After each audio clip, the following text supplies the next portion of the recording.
Il existe plusieurs versions de cette histoire. Selon des témoignages, elle aurait été vue en autant en Europe qu'en Amérique. Voici l'une des nombreuses histoires la mettant en vedette. Prenons cette histoire puisqu'elle est racontée par un médecin. Un médecin.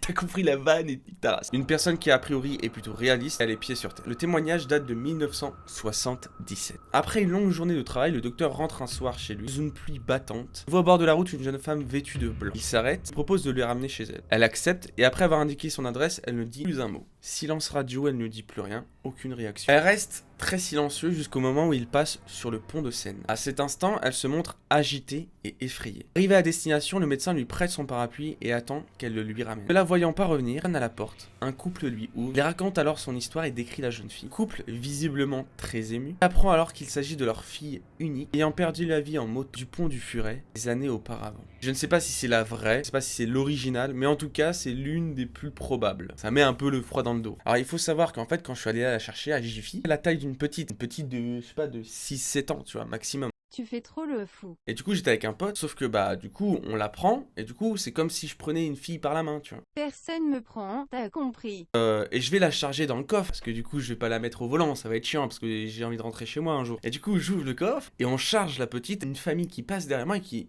me regarde bizarrement, genre, parce qu'ils sont en train de voir un mec avec une casquette, avec un autre gars avec une casquette aussi, deux beaux jeunes hommes bien charismatiques, qui est en train de charger une fille dans le coffre.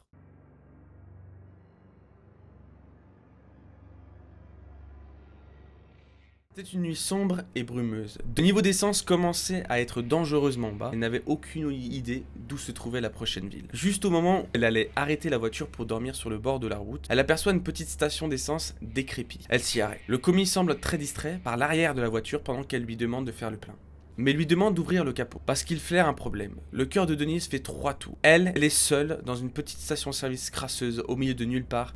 Il lui demande de sortir de la voiture pour venir voir le moteur. Elle s'exécute tous en demandant pourquoi elle n'ose pas à crier. Dès qu'elle arrive devant la voiture, il l'attrape par le bras et lui dit « Cette voiture a besoin d'une remorqueuse. Vous devez revenir avec moi dans le bureau. » Puis il lui met la main sur la bouche et l'entraîne de force à l'intérieur du bureau. Une fois à l'intérieur, il lui dit « Il y a un homme couché sur le siège arrière de votre voiture. Nous devrions appeler la police. » La femme, apeurée, part en courant vers sa voiture et file à toute vitesse. Au bout de quelques minutes, Denise regarde dans son rétroviseur. Elle voit un homme avec un chandelle à capuchon et une hache dans la main sur la banquette arrière. D'un mouvement de bras, il décapite la pauvre femme avec sa hache. Quoi ? Le cadavre de Denise est retrouvé quelques jours plus tard. Mais elle est totalement conne, Denise. Denise ait confiance en l'humain. Un homme qui vient t'aider, qui te dit « Excusez-moi, il y a un homme derrière avec un capuchon et avec une hache sur la banquette arrière. » Idée de génie de Denise. Je vais aller vérifier. Allez, c'est parti. Un homme avec une hache. Repartons de l'autre côté. Tu avais raison, toi, là-bas. Vous êtes plusieurs à songer à cette idée. Qu'est-ce qui se passe, là ? David McCallum et son jeu de Ouija.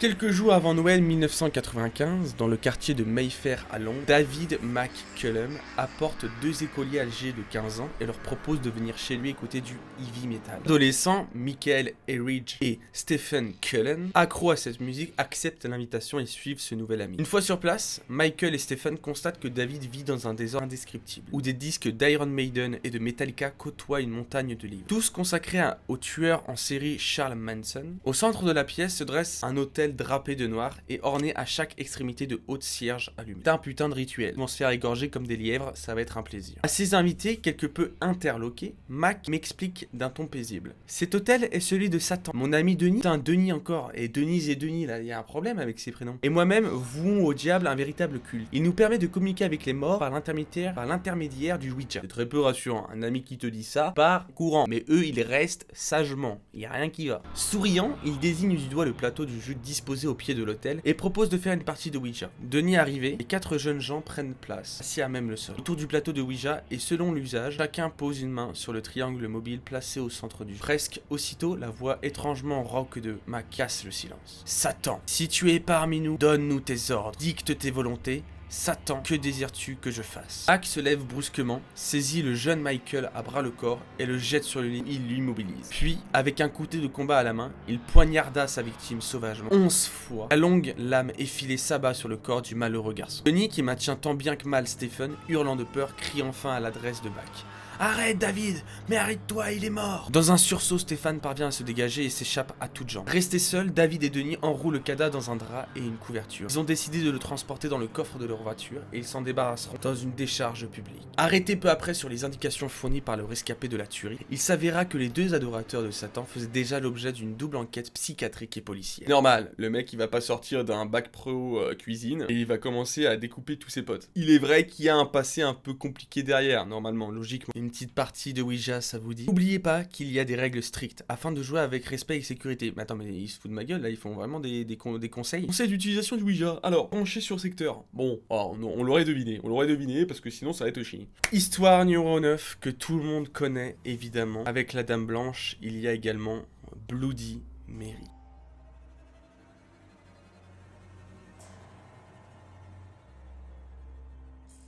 La célèbre légende de Bloody Mary. Une entité sanglante qui apparaîtrait dans les miroirs lorsqu'on l'invoque. Cette histoire est tellement répandue aux États-Unis qu'un essai consacré. Est-ce que vous l'avez déjà fait? Pour combien vous pouvez le faire? Moi, je l'ai jamais fait. Et pour combien, c'est pour beaucoup. Le film Candyman est d'ailleurs tiré de cet essai pour l'invoquer.